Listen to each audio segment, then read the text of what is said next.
Hey guys, thought I'd do y'all a little video today on some old school stuff. Traction bars.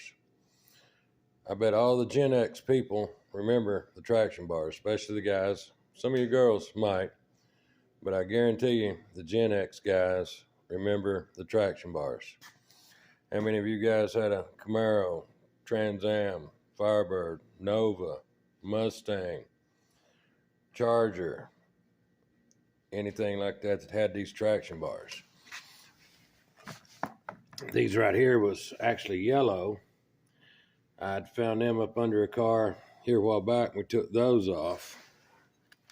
They're still in pretty good shape. I'd started sanding them a little bit. Gonna repaint them, but they actually still have the good rubber bumpers still on them.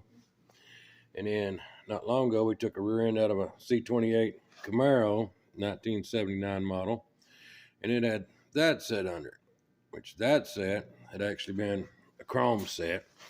As you can tell, there's still a little bit of chrome peeking through here and there. But like most of the chrome stuff, the chrome comes off and it just turns to rust. But these are two different styles. These here just ended flat on the back, and they still have the sticker on them, Lakewood.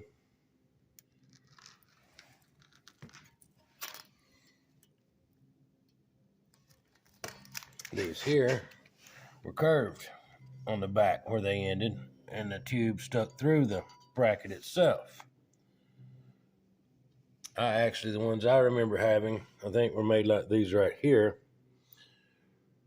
I don't really remember having any of those Lakewoods that just rounded off on the rear. But for y'all that don't know, these actually went under your leaf springs.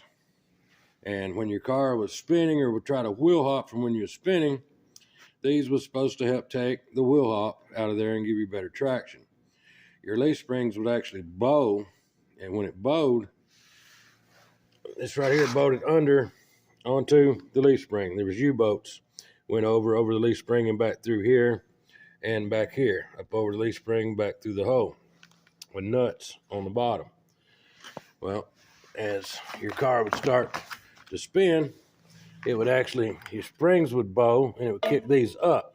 And when it kicked these up, this rubber stopper right here would hit up on the front part of the leaf springs there and stop the leaf spring from bowing as much. And that was the idea of the traction bar, was to keep the car from wheel hopping and give you better traction. I've had them to where they work pretty good on some, and others didn't really seem like it helped that much. Worst thing I had against a setup like this is I actually had it happen to me at one point in time. These are under your car there, so they actually hang down pretty low. I had a 1970 Chevrolet Nova with a 327, and I'd put a card came automatic. I put a 4-speed in it, but at one point in time I was crossing some train tracks.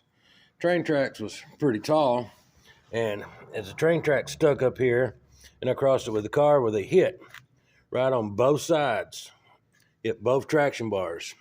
I guess probably about the same time, and it actually, what it done, it scooted those back under the car. Well, they was bolted up real good to the leaf spring, but it actually, the car was pretty rusty, and it actually just tore the springs loose from the car before they mount in.